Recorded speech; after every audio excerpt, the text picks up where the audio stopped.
Carrera Tips, Friday, May 15, 2026. Race 1, Pilo Accumulating Base Class 5, 17 to 41 split, distance 1,200 meters na merong 8 entries. Start ito ng peak 5, races 1 to 5.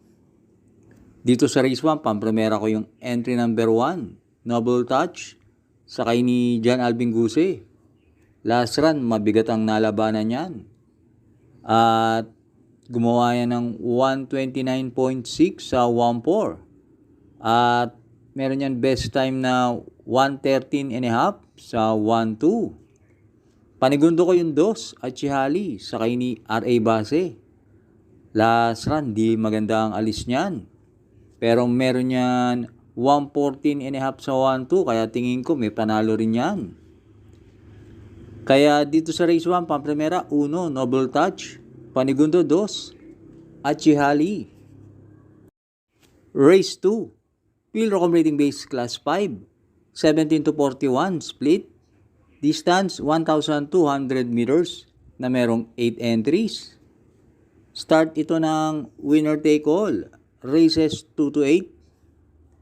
Dito sa race 2, pampremera ko yung entry number 8, Golden Diet, sakay ni R.A. Base. May tinakbong maganda yan. 3 weeks ago, nasigundo yan kay Lynn's Pride. Gumawa ng 114.5 sa 1.2. At last run naman, mabigat ang nalabanan yan. Sina Queen Marchesa, Life Gets Better. At panigundo ko yung galing sa panalo na entry number 4, Point of Pride, sakay ni J.L. Lazaro. Malayong nanalo yan at gumawa ng 128 sa 1.4. At pantersero ko yung entry number 1, Security Insight, sakay ni Ed G. Guerra. Yan naman, pag nakabandera yan, tingin ko may panalo rin yan, matapang mauna yan. Kaya dito sa race 2, pampremera 8, Golden Diet, panigundo 4, Point of Pride, pantersero 1, Security Insight. Race 3, Pilo Accumulating Base Class 4, 42 to 56 split, distance 1,200 meters na merong 8 entries. Dito sa race 3, pampremera ko yung entry number 6, Parisian Life, sakay ni J.R.D. Ocampo. Maigsi lang ang distansya. At pag yan si Parisian Life, nakabandera rito, tingin ko malaki panalo niyan. Last run sa isang 1,400 meter race, gumawa yan ng 127.4. At panigundo ko yung entry number 1, Flywheel, sakay ni C.A. Reyes. Yang kabayo na yan, may tulin at pwede rin isunod. At last run, kalaban din niya ni Parisian Life. Gumawa naman niya ng 127.8 sa 1.4. Kaya dito sa race 3, pampremera 6, Parisian Life, panigundo 1, Flywheel. Race 4, Pilo Accumulating Base Class 4, 42 to 56 split, distance 1,200 meters na merong 8 entries. Start ito ng peak 5, races 4 to 8. Dito sa race 4, sosolohin ka na yung dos, Agent Romanov, sakay ni JT Pabilik. May tinakbong maganda yan sa distansyang 1-2, na segundo yan kay My Boy Lollipop. At tinalo pa niya sa datingan si Singa Newsong. At meron yan 113.4, kaya sisingilin ko na yan. Kaya dito sa race 4, solo 2, Agent Romanov. Race 5, Pilo Accumulating Base Class 5, 17 to 41 split, distance 1,200 meters na merong 8 entries. Start ito ng peak 4, races 5 to 8. Itong race 5, anybody's race to. Pampremera ko yung 5, Saving Sunset, sakay ni JL Paano. At least yung kabayo na yan, may tulin at naisusunod.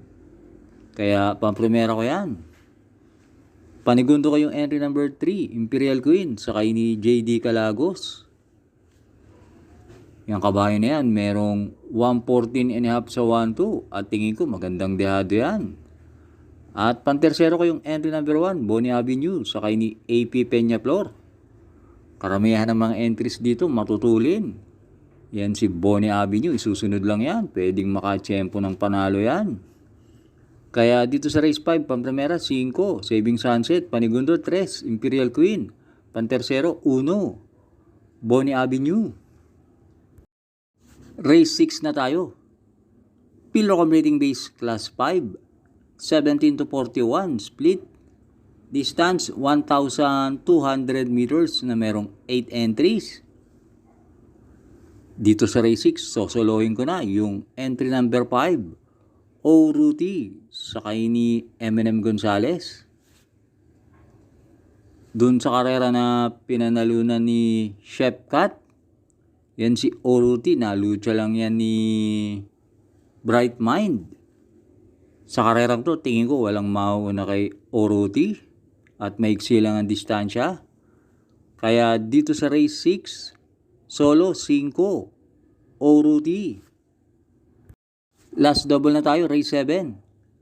Pilrocom Rating Base Class 5, 17 to 41, split. Distance 1,200 meters na merong 8 entries. Dito sa race 7, pampremera ko yung entry number 5, Live Like an Angel, sakay ni AP Peñaflor. Yan si Live Like an Angel. Sa tingin ko, mas magaling yan sa gabi. At maigsi lang naman ang distansya ngayon. At isa yan sa may best time na 1:14 sa 1-2, kaya pampremera ko yan.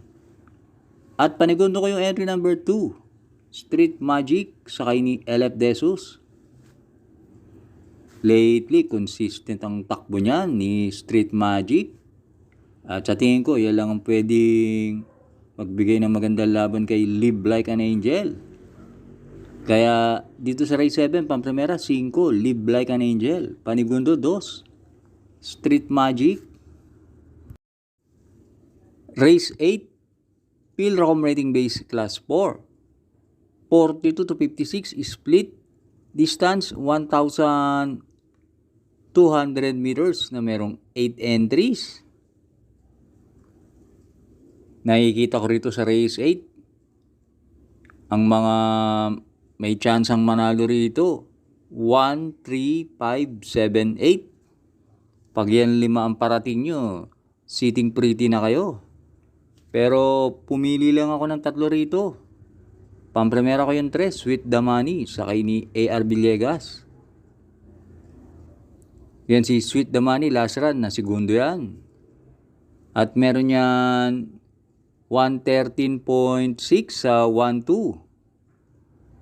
At panigundo ko yung entry number 1, Impressive Victory, sakay ni LF Desus.